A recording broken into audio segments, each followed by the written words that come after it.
کہ اس دین عالی کے لیے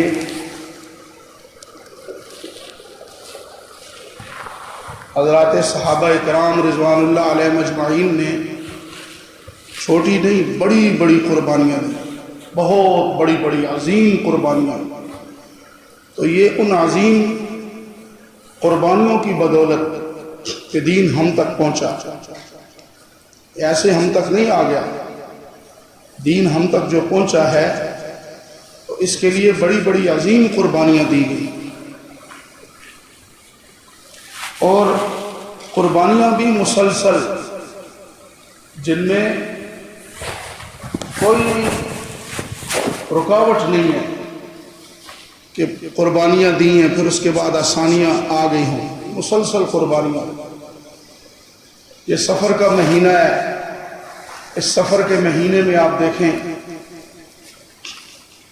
کہ حضور نبی کریم صلی اللہ علیہ وسلم ان کو جب دیکھا کہ صحابہ کرام کو بہت زیادہ یہاں مکے میں قریش نے مارنا شروع کر دیا، تنگ کرنا شروع کر دیا، ستانا شروع کر دیا، تو یہ نبی کریم صلی اللہ علیہ وسلم یہاں سے ہجرت کرنے پر، چھوڑنے پر مجبور ہو گئے، اور آپ علیہ الصلوۃ والسلام نے صحابہ کرام کو فرمایا کہ تم اس طرح کرو کہ اب یہاں تمہارا رہنا مشکل ہو چکا ہے، لہذا تم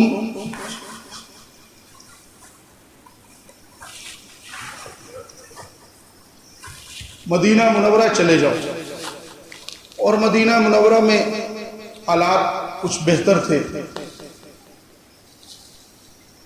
کیوں؟ اس لیے کہ مدینہ منورہ سے ایک رات کو چند لوگ آئے، تقریباً 12 کے قریب، اور پھر ایک مرتبہ کوئی 80 کے قریب، جن میں مرد بھی تھے، عورتیں بھی تھیں۔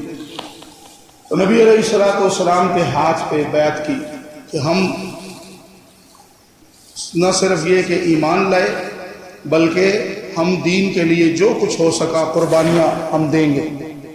تو آپ علیہ الصلوۃ والسلام نے ان لوگوں سے جو مدینہ منورہ سے آئے، ان سے نبی علیہ الصلوۃ والسلام نے اس بارے میں وعدہ لیا کہ دیکھو اگر مجھے کل کوئی تکلیف پہنچتی ہے، دیکھیے اس کا مطلب ہے یہ بھی ایک سنت عمل ہے، اگر مجھے کل کوئی تکلیف پہنچتی ہے تو میں اگر اس چیز کا مطالبہ کرتا ہوں تو تم کیا میری مدد کے لیے بھی آؤ گے؟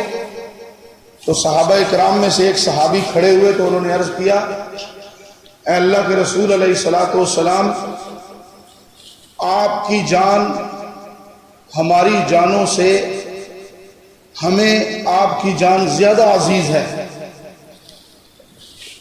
آپ کا جسم، آپ کا خون وہ آپ کا نہیں ہے، وہ ہمارا ہے، ہم اس سے زیادہ حفاظت کریں گے جس طرح ہم اپنی جان کی حفاظت کرتے ہیں، اس سے بڑھ کر حفاظت کریں گے۔ تو آپ علیہ الصلوۃ والسلام نے صحابہ کرام کو حکم دیا کہ اس طرح کرو کہ اب تم یہاں سے نکلو۔ تو صحابہ کرام 2 2 3 3 4 4 کر کے، تھوڑے تھوڑے کر کے مکہ مکرمہ اپنا علاقہ اسے چھوڑ کر نبی علیہ الصلوۃ والسلام کے صحابہ یہاں سے نکل کھڑے ہوئے۔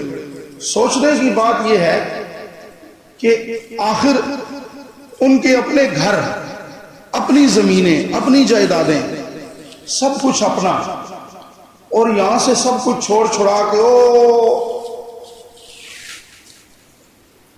300-350 میل، جو کوئی 500 سے اوپر کلومیٹر بنتا ہے، اتنے دور اپنا علاقہ چھوڑ کر جا رہے ہیں سارے۔ یہ بہت سوچنے کی بات ہے کہ اتنا جو ہے وہ کیوں جو ہے مجبور ہوئے، وہ اتنا آخر ستایا گیا، آخر اتنی تکلیف دی گئی کہ وہ مجبور ہوئے، تو مجبور ہو کر وہ یہاں سے اس علاقے کو چھوڑ کر نکل کھڑے ہوئے۔ تو اس لیے تکلیفیں دی گئی تبھی تو مکہ چھوڑا۔ ہم لوگ ہجرت کو پڑھ لیتے ہیں، ہجرت کو سن لیتے ہیں، لیکن اس میں جو سمجھنے کی باتیں ہیں ان کی طرف ہماری توجہ کم ہوتی ہے۔ ہم جس گلی میں رہ رہے ہیں، جس محلے میں رہ رہے ہیں، جس علاقے میں رہ رہے ہیں، یہاں سے اگر ہمیں کہیں جانا پڑ جائے تو ہماری کیا حالت ہوگی؟ تو صحابہ کرام کو یہ علاقہ چھوڑ کر مکہ مکرمہ کا کئی سو میل دور مدینہ منورہ جانا پڑا، اور سب کچھ اپنا، یہاں کے رہنے والے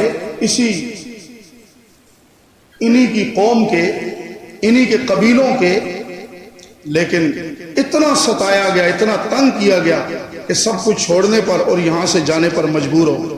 تو صحابہ کرام، ابھی تعداد بھی تھوڑی تھی، لیکن اس طرح کوئی کس وقت جا رہا ہے، زیادہ کوشش کر رہے ہیں کہ رات کے وقت جائیں تاکہ کسی کو پتہ نہ چلے، تو رات کے اندھیرے میں زیادہ نکلتے ہیں۔ تو اس طرح کرتے کرتے تقریباً سب صحابہ کرام چند ایک پیچھے رہ گئے جن کے بہت اہم کوئی واقعات تھے، کوئی معاملات تھے، ورنہ سب کے سب، کیونکہ حکم ہو گیا، اور خود حضور نبی کریم صلی اللہ علیہ وسلم اللہ کے حکم کا انتظار کر رہے ہیں کہ اب میرے لیے اللہ کا حکم کب آتا ہے تو میں بھی ہجرت کر کے یہاں سے چلا جاتا ہوں۔ اب اس کے بعد اللہ رب العزت کا حکم آیا کہ اے میرے پیغمبر علیہ السلام، اب آپ بھی مکہ مکرمہ چھوڑ کر مدینہ منورہ جانے کی تیاری کریں۔ تو ہجرت کے واقعہ سے، ہجرت کا جو دن تھا، اس سے تقریباً 3 دن پہلے نبی علیہ السلام دوپہر کے وقت حضرت ابو بکر صدیق رضی اللہ تعالیٰ عنہ کے گھر تشریف لے گئے۔ دروازہ کھٹکھٹایا، پوچھا کہ کون ہے؟ تو آپ نے فرمایا انا رسول اللہ صلی اللہ علیہ وسلم۔ تو دروازہ کھولا، پوچھا کہ اس وقت دوپہر کے وقت تپتی دھوپ میں آپ تشریف لائیں؟ تو آپ نے فرمایا مجھے اللہ کی طرف سے حکم مل گیا کہ میں بھی اب اپنے اس علاقے کو چھوڑ دوں، میں بھی یہاں مکے کو چھوڑ کر ہجرت کر کے چلا جاؤں۔ حضرت ابو بکر صدیق رضی اللہ تعالیٰ نے صرف یہ عرض کیا کہ اللہ کے رسول علیہ السلام، کیا مجھے بھی ساتھ چلنے کا حکم ملا ہے؟ کیا مجھے بھی ساتھ چلنے کا حکم ملا ہے؟ تو آپ علیہ السلام نے فرمایا ہاں ابو بکر، میرے ساتھ تم بھی ہجرت کر کے جاؤ گے۔ تو حضرت ابو بکر صدیق رضی اللہ عنہ کی آنکھوں میں آنسو آئے، لیکن ان آنسوؤں کو گرنے نہیں دیا، وہ پانی اندر ہی اندر تیرتا رہا۔ اتنی خوشی ہوئی حضرت ابو بکر صدیق رضی اللہ تعالیٰ عنہ کو کہ اتنا بڑا کام نبی علیہ السلام اللہ کے دین کی خاطر اپنا علاقہ، اپنا کنبہ، قبیلہ، اپنا محلہ سب کچھ چھوڑ چھڑا کے آپ جا رہے ہیں، اور میرا بھی ساتھ حکم ہے، مجھے بھی حکم ہے کہ میں بھی آپ کے ساتھ ہجرت کروں گا، میرے سے بڑھ کر دنیا میں کون خوش نصیب ہو سکتا ہے؟ تو حضرت ابو بکر صدیق رضی اللہ عنہ نے عرض کیا کہ جب آپ کا حکم ہو میں اس کے لیے تیار ہوں۔ تو نبی علیہ السلام نے فرمایا جب جانا ہوگا تو میں تمہیں بتاؤں گا۔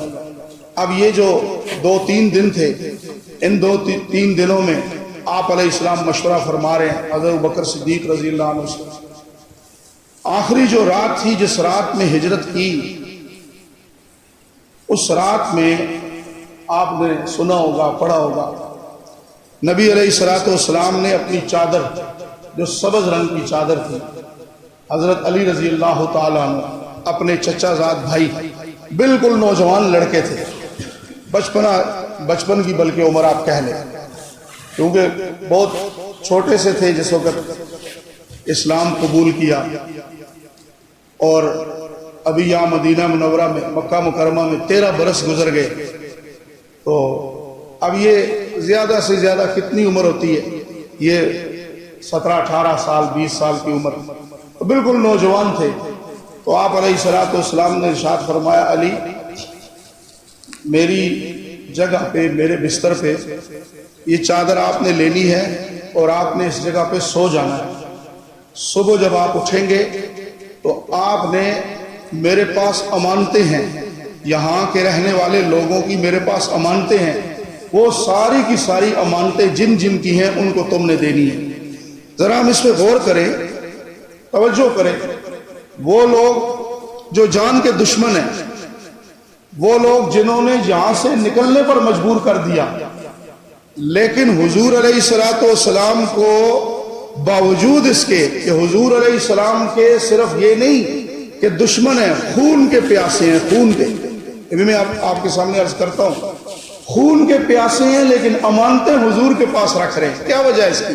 اس کی وجہ یہ ہے کہ نبی علیہ السلام کے ساتھ ان صحابہ کرام کو اس قدر یقین والی کیفیت ہے کہ یہ شخص باوجود اس کے کہ ہم اس کو نہیں مانتے، تسلیم نہیں کرتے اس کی رسالت کو، لیکن یہ اتنا سچا ہے کہ دنیا ادھر سے ادھر ہو سکتی ہے مگر امانت کے اندر رائی برابر چیز ادھر سے ادھر کر دے اس کا سوال ہی پیدا نہیں ہوتا، تصور نہیں کر سکتا۔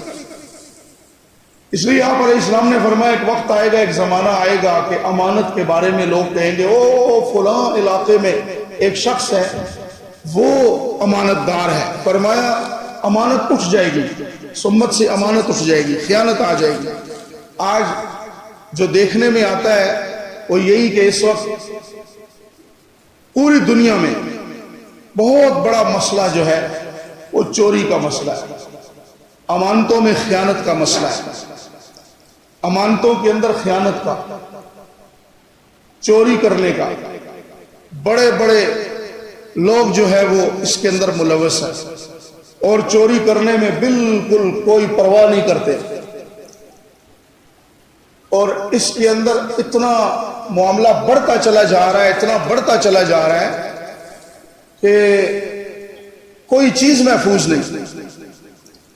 دنیا دار تو دنیا دار، جن لوگوں کا تعلق دین سے ہے ان میں بھی جن کو اللہ نے توفیق دی ہے، جن کو اللہ نے بچایا ہوا ہے وہ بچے ہوئے ہیں، ورنہ اس چیز کے اندر وہ بھی ملوث ہے۔ اور یہ ایسا حادثہ ہوا اس امت میں، چوری اور جھوٹ، کہ جہاں ہاتھ پڑتا ہے، جہاں ہاتھ پڑتا ہے، جتنا پڑتا ہے کوئی دریغ نہیں کر رہا، جتنا مال آتا ہے، اور اس کے اندر بڑے بڑے عجیب عجیب لوگ شامل ہیں جن کو سن کر دیکھ کر حیرانگی ہوتی ہے کہ ایسا بھی زمانہ آنا تھا، یہ کچھ بھی دیکھنا تھا۔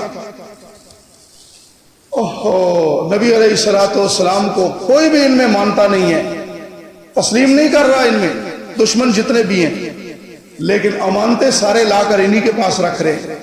بھائی تم مانتے نہیں ہو ان کو پیغمبر لے، کہتے ہیں جی یہ اتنے بڑے صادق و امین ہیں۔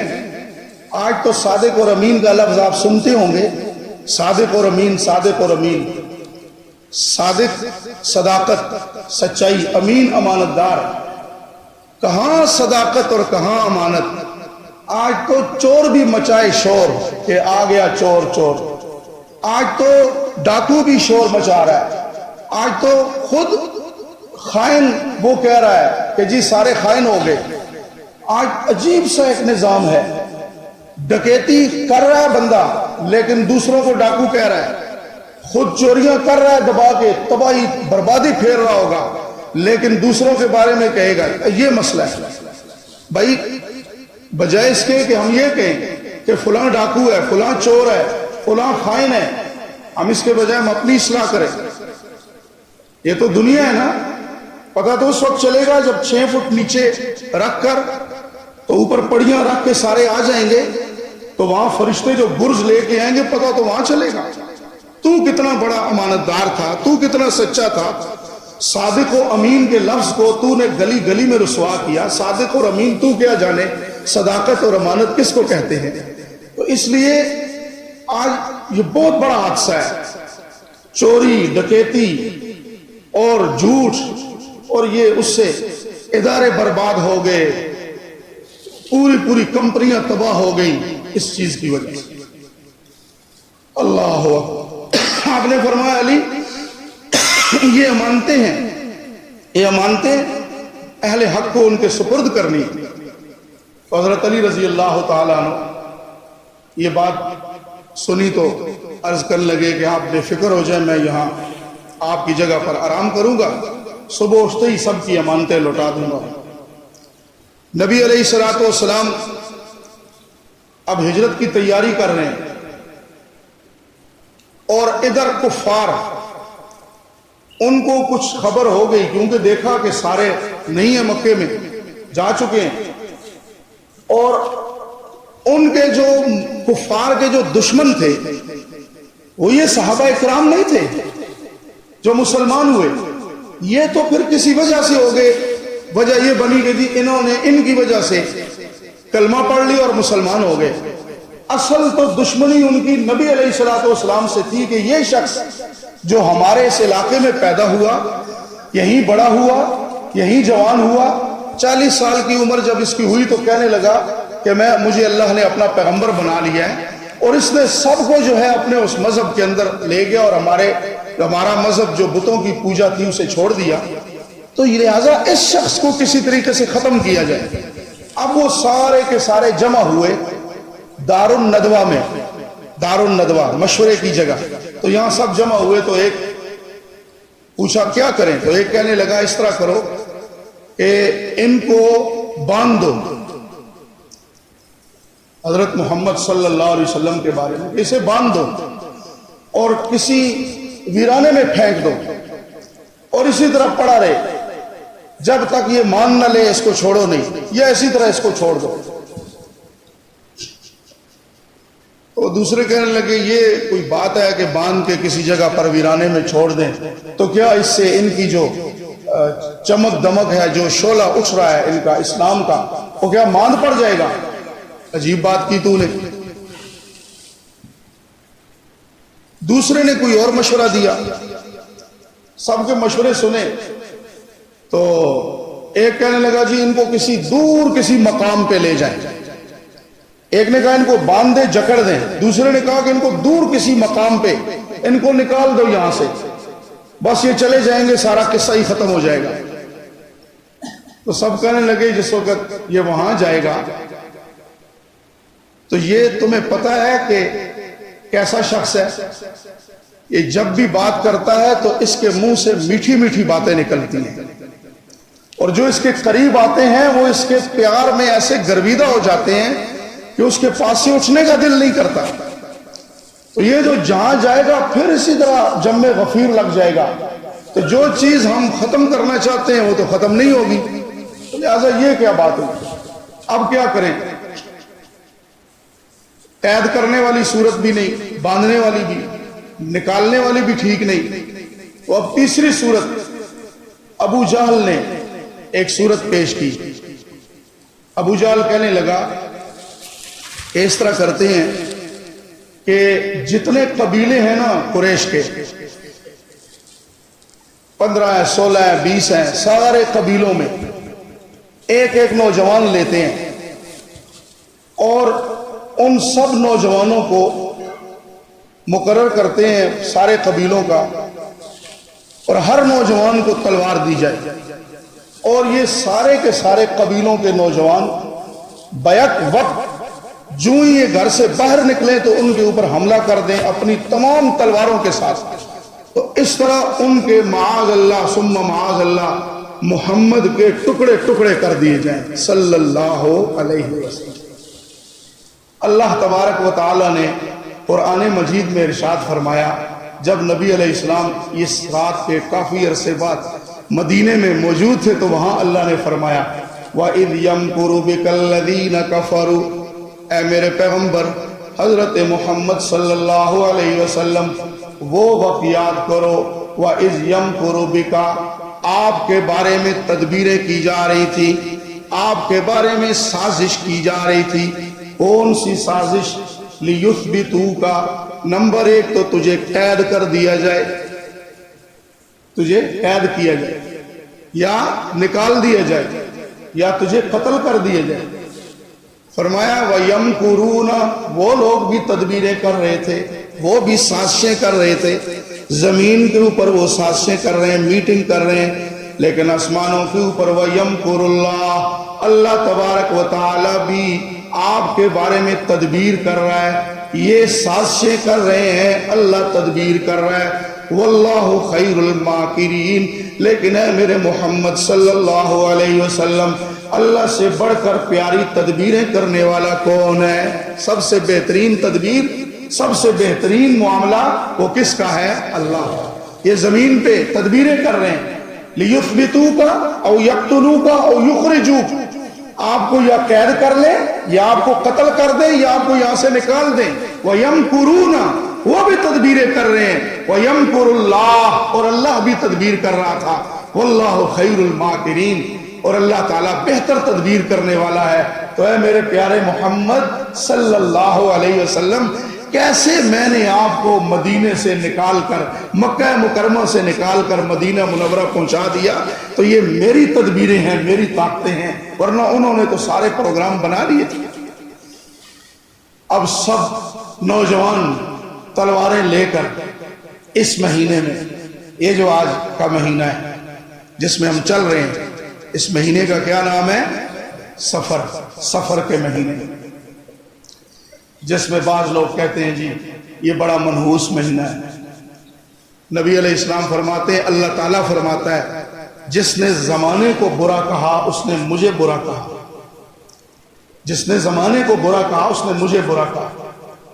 کار لیں گے اور اس کے ساتھ چھوٹے بچے کا ایک جوتا ٹاکی سے باندھ کے لٹکا دیں گے، گاڑی لیں گے خوبصورت سی، اس کے ساتھ کالی ٹاکی باندھ دیں گے، کیا ہے جی یہ کالی ٹاکی جو ہے یہ اس گاڑی کو بچائے گی، چھوٹا جوتا ساتھ لٹکا دیا کہ گھر بنائیں گے، اس کے اوپر ہنڈیا الٹی اس کی دیوار پہ کر دیں گے، یار وہ ہنڈیا کیوں پڑی ہے، اس سے جی مکان کی بچت ہوگی۔ اللہ پاک اتنا پیارا خوبصورت بچہ پیدا کرتا ہے، اللہ تعالیٰ تو اس کے رخسار سے سینگ نہیں نکالتا، یا اللہ اتنا پیارا خوبصورت بچہ ہے، یہ منہ سے سینگ کیوں نکالا ہوا ہے، یہ جی اس کو نظر سے بچانے کے لیے، کبھی ایسا ہوا؟ اللہ تعالیٰ نے اتنا حسن و جمال دیا، اللہ نے تو یہ کام نہیں کیے، ہم اللہ سے آگے بڑھتے ہیں، او بھائی ماشاءاللہ کہو، گاڑی کو دیکھ کے ماشاءاللہ کہو، مکان کو دیکھ کے ماشاءاللہ کہو، یہ شرکیہ باتیں نکالو۔ سفر سے یہ ہوتا ہے، محرم کے مہینے میں جو شادی کرے گا تو یوں ہوگا، قیامت کے دن حضرت حسین رضی اللہ عنہ فرمائیں گے، ظالموں میں نے اس دین کی خاطر اپنی جان قربان کر دی، نانا کے دین کو بچایا، سنتیں زندہ کرنے کے لیے تم نے محرم کے مہینے میں میرا نام لے کر سنت نکاح کو تم نے توڑا، سنت نکاح کو تم نے چھوڑا، کیا جواب دیں گے ہم حضرت حسین رضی اللہ عنہ کو؟ اس لیے فلاں وقت پہ نکاح نہ کرو، فلاں مہینے میں یہ نہ کرو، ولیمہ نہ کرو، سفر کے مہینہ منحوس ہوتا ہے تو یہ فلاں ہوتا ہے فلاں، یہ ساری باتیں غلط ہیں، سب شرکیہ باتیں ہیں۔ اس لیے فرمایا جس نے زمانے کو برا کہا اس نے مجھے برا کہا۔ تو نبی علیہ الصلوۃ والسلام ہجرت کی تیاری فرما رہے ہیں، اور اپنے گھر میں اور باہر نوجوان سارے آ کے کھڑے ہو گئے۔ جب ابو جہل نے یہ مشورہ دیا تو سب نے کیا کہا؟ واہ ابو جہل تو نے تو کمال کر دیا، اور سارے بے فکر ہو گئے، بس دین مٹ گیا، اب کوئی تبلیغ نہیں کرے گا، کوئی دین کی دعوت نہیں دے گا، کوئی جا کر گلی محلوں میں جا کر، یہ جماعت والے جاتے ہیں نا، آپ کو جا کے یہ نہیں کہتے کلمہ پڑھو، کلمے کا جا کے غیر مسلموں کو کہتے ہیں، آپ کو صرف یہ کہتے ہیں نماز کی پابندی کرو۔ میرے تبلیغی جماعت والوں کے ساتھ جب آتے ہیں نا تو میں بیٹھتا ہوں، ان کے ساتھ بات کرتا ہوں، اور میرے اختلافات سن کے پریشان ہو جاتے ہیں کہ مولانا صاحب آپ نے ہمارے اوپر یہ اعتراض بھی کیا، یہ بھی کیا، یہ بھی کیا، یہ بھی کیا۔ میں کہتا ہوں جی میرے کچھ تحفظات ہیں، میرے اعتراضات ہیں، میرا آپ سے اختلاف ہے فلاں باتوں میں۔ اچھا پھر ابھی بدھ کے دن وہ ایک بھائی کہنے لگے جی ہمارا وہ اعلان تھا، تو میں نے اعلان کیا، بھائیو دوستوں بزرگوں بقیہ نماز کے بعد اعلان ہوگا۔ کہنے لگے جی آپ نے اعتراض بھی کی تو آپ ہمارا ساتھ بھی دیتے ہیں۔ میں نے کہا بھائی آپس کے اختلافات، آپس کے اعتراضات کا یہ مطلب نہیں ہوتا کہ ہم اس جڑ بنیاد کو ہی چھوڑ دیں، وہ میرے الگ اختلافات ہیں۔ آپ لوگ کیا کرتے ہیں، وہ یار یہ امریکہ نہیں جاتے، یہ فلاں جگہ کیوں نہیں جاتے، ہمیں کیوں یہ تبلیغ کرتے ہیں؟ آپ بیٹھے سنیں، ان سے پوچھیں، ان سے بات کریں، یہ آپ کے پاس جا رہے ہیں، یہ پیغمبر علیہ السلام کی سنت ہے، صحابہ کا طریقہ ہے، گشت کرنا، لوگوں کو دین کی دعوت دینا، غیر مسلموں کو کلمہ پڑھانا، مسلمان ہے کلمہ پڑھا ہوا ہے، مسلمان ہے نماز روزہ نہیں کر رہا، اس کو نماز روزے پہ لانا، یہ تبلیغ ہے۔ آپ بھی اختلاف کریں، ان کی کسی بات پہ ہے ان سے ڈسکس کریں، لیکن جڑ بنیاد ہماری تبلیغ ہے۔ انہوں نے کہا آج تبلیغ ختم، اب مکے کی گلیوں میں کوئی نہیں آئے گا ہمیں واز کرنے۔ نبی علیہ السلام ہر چوک چوراہے میں ان کو بلا رہے، قبیلوں کا نام لے لے کر، اور بے فکر ہو گئے۔ اب یہ سارے نوجوان باہر کھڑے ہیں، آپ علیہ السلام نے اپنی چادر دے کر حضرت علی رضی اللہ عنہ کو سلا دیا۔ آپ علیہ السلام باہر نکلے، دیکھا ادھر تو لوگ کھڑے، تو نبی علیہ السلام نے اپنے ہاتھ میں ریت لی، اور ریت لے کر آپ علیہ السلام ایسے پھینک رہے ہیں ان کے اوپر، سروں کے اوپر، اور آپ فرما رہے ہیں شاہت الوجوہ، شاہت الوجوہ، اے اللہ ان کے چہروں کو پھیر دے، ان کے چہروں کو پھیر دے۔ سب نے تلواریں ننگی کی ہوئی، نیام سے نکالی ہوئی، کور سے کھول سے نکالی ہوئی تلواریں، نئی تلواریں، بالکل نئی تلواریں۔ اور میرے بزرگوں، میرے بھائیوں، یہ تلواریں نئی بالکل ابھی تک استعمال نہیں ہوئی۔ اور سارے قبیلوں کی کیوں مشورہ دیا؟ اس لیے کہ جب سارے قبیلوں کے نوجوان بیک وقت حملہ کریں گے تو پھر کوئی دعویٰ نہیں کر سکے گا، اور اگر دعویٰ کیا بھی خون بہا کا بنو ہاشم نے، قریش نے، ان کے خاندان والوں نے، تو کیا ہے 100 اونٹ ہیں، ایک بندے کا قتل، اس کا خون بہا 100 اونٹ ہے، 20 کے اوپر تقسیم کر دیں گے، یا یوں ہی خلی ولی ہو جائے گا، ختم ہو جائے گا، تو اس طرح آسانی ہوگی۔ سب کو بڑا پسند آیا۔ اب نبی علیہ السلام باہر نکلے، دیکھا تو سارے تلواریں لے کر کھڑے ہیں، سب کے سب ننگی تلواریں لے کر، نئی تلواریں لے کر کھڑے ہیں۔ آپ علیہ السلام نے ریت اٹھائی اور یوں پھینک رہے ہیں ان پر، اور فرما رہے ہیں شاہت الوجوہ۔ اب وہ بظاہر یوں نظر آ رہا ہے جیسے وہ نبی علیہ السلام کو دیکھ رہے ہیں، نبی علیہ السلام تو ان کو دیکھ رہے ہیں، لیکن بظاہر یوں نظر آ رہا ہے وہ بھی نبی علیہ السلام کو دیکھ رہے ہیں، لیکن اللہ پاک نے تھوڑی دیر کے لیے ان کی آنکھوں کی بینائی کو ختم فرما دیا۔ اس کو فرمایا وَيَمْكُرُونَ وَيَمْكُرُ اللَّهُ۔ وہ بھی تدبیریں کر رہے تھے، اللہ بھی تدبیریں کر رہا تھا، سب کے ہاتھوں میں تلواریں، دیکھ بھی رہے، کھلی آنکھوں دیکھ رہے ہیں، لیکن نبی علیہ السلام نظر نہیں آ رہے۔ آپ علیہ السلام یہ دعا پڑھتے جا رہے ہیں۔ اس کے بعد ساری رات بار بار آتے ہیں، دیکھتے ہیں سویا ہوا ہے، ابھی تک اٹھا نہیں، پھر سویا۔ کافی دیر گزر گئی، نبی علیہ السلام نے حضرت ابوبکر صدیق کے گھر جا کر آپ نے فرمایا ابوبکر چلو، ساتھ چل پڑے۔ رات کا وقت تھا، تو آپ علیہ السلام بجائے اس کے کہ مکہ مکرمہ سے مدینہ کی طرف جاتے، نبی علیہ السلام مکہ مکرمہ سے جنوب کی طرف گئے، شمال کی طرف بھی نہیں اور مغرب کی طرف بھی نہیں، آپ علیہ السلام جنوب کی طرف۔ کسی کے دل میں ہی نہ آئے، وہم و گمان میں ہی نہ آئے کہ ہم کہاں ہیں، اور اس جنوب کی طرف غار سور ہے، 3 میل ہے۔ آپ علیہ السلام چلتے چلتے تھوڑی تھکاوٹ محسوس کی، حضرت ابوبکر صدیق رضی اللہ عنہ نے اپنا کندھا مبارک آگے کیا اور آپ علیہ السلام کو اپنے کندھے پہ اٹھا لیا، اور 3 میل تک نبی علیہ السلام کو اپنے کندھوں پہ اٹھا کر غار تک لے گئے ابوبکر صدیق رضی اللہ عنہ۔ یہ سارے کے سارے صبح دیکھا حضرت علی رضی اللہ عنہ بستر پہ ہیں، حیران پریشان، یہ ہم کیا کر رہے تھے؟ تو ہوا کیا؟ پوچھا علی وہ کدھر ہیں؟ جی مجھے تو کوئی پتہ نہیں۔ تو خیر حضرت علی رضی اللہ عنہ کو بڑا سخت مارا ان لوگوں نے۔ اس کے بعد حضرت ابوبکر صدیق رضی اللہ عنہ کے گھر لے گئے سارے کے مشرکین، دستک دی تو حضرت عائشہ رضی اللہ عنہ کی بڑی ہمشیرہ حضرت اسماء رضی اللہ تعالی عنہ وہ باہر نکلی۔ ان سے پوچھا انہوں نے، ابو جہل نے، کہ کہاں ہے تیرے ابو؟ مجھے کوئی پتہ نہیں۔ محمد کہاں ہے؟ مجھے کوئی پتہ نہیں۔ تو ابو جہل کہاں؟ ابو جہل او اتنا قداور، اتنا طاقتور، کہاں حضرت بی بی اسماء رضی اللہ تعالی عنہ؟ اس قدر زور سے تھپڑ مارا ابو جہل نے حضرت اسماء رضی اللہ عنہ کو کہ حضرت اسماء رضی اللہ عنہ کے کان میں جو بالی تھی وہ اس تھپڑ کی وجہ سے کان پھٹ گیا، چر گیا اور گر گئی، اور جو ہے وہاں سے خون بہنا شروع ہو گیا۔ پھر برا بلا کہتا ہوا کہ کہاں چلا گیا وہ؟ میں نے کہا مجھے کوئی پتہ نہیں چچا جان، ہمیں اس چیز کا کوئی علم نہیں۔ خیر بہرحال پھر تلاش کیا، غار تک بھی گئے، ادھر ادھر بھی گئے، نبی علیہ السلام کا پیچھا کیا، چھوڑا نہیں۔ اور اس کے بعد راستے کی تکلیفیں، وہاں کی تکلیفیں، اور وہ تکلیفیں صحابہ کی، حضور علیہ السلام کی، ان تکلیفوں کا نتیجہ آج ہم اس مسجد کے اندر جمع ہیں اور آج ہم جمعے کی نمازیں پڑھتے ہیں۔ ماشاءاللہ پیاری پیاری مسجدیں ہیں، اور جو ہے ہر قسم کے موسم کے برخلاف، گرمی ہے تو پنکھے موجود ہیں، اگر سردی ہے تو ہیٹر موجود ہیں، اور تکلیفیں برداشت کرنے والے انہوں نے تکلیفیں برداشت کر لی۔ اور آج ہم سے اتنا نہیں ہوتا، ہم اس دین کو پھیلائیں کیا، اس کو بچائیں کیا، کم از کم سنبھالا تو دے دیں، اس کو پھیلانا کیا، اس کو کچھ سنبھال تو دیں۔ تو اللہ تعالی ہمیں اس دین کو سنبھالنے کی توفیق عطا فرمائے جی، اور بلند آواز سے کہہ دیں آمین۔ تو اس لیے اس دین کے لیے کم از کم اس کو سنبھالنے کے لیے، اس کے لیے سب کے ارادے ہیں یا نہیں ہیں؟ حضرت اسماء کا کان پھٹ گیا، بالی اتر گئی، گر گئی، لیکن یہ نہیں کہا کہ میں جو ہے ان کو کوئی اور ایسی بات کر دوں جس سے دین کے اوپر آنچ آئے. تکلیفیں برداشت کی صحابہ نے, نبی علیہ السلام نے. آج ہمارے سامنے تھوڑی سی کوئی بات آتی ہے, اللہ معاف فرمائے, وہ بھی ہم سے نہیں ہوتی. بہرحال لمبی باتیں ہیں. اللہ تبارک و تعالی ہمیں اس دین جس کے لیے قربانیاں دی گئیں, اللہ پاک اسے سنبھالنے کی, مزید اس کو پھیلانے کی, اس کے اوپر چلنے کی توفیق عطا فرمائے.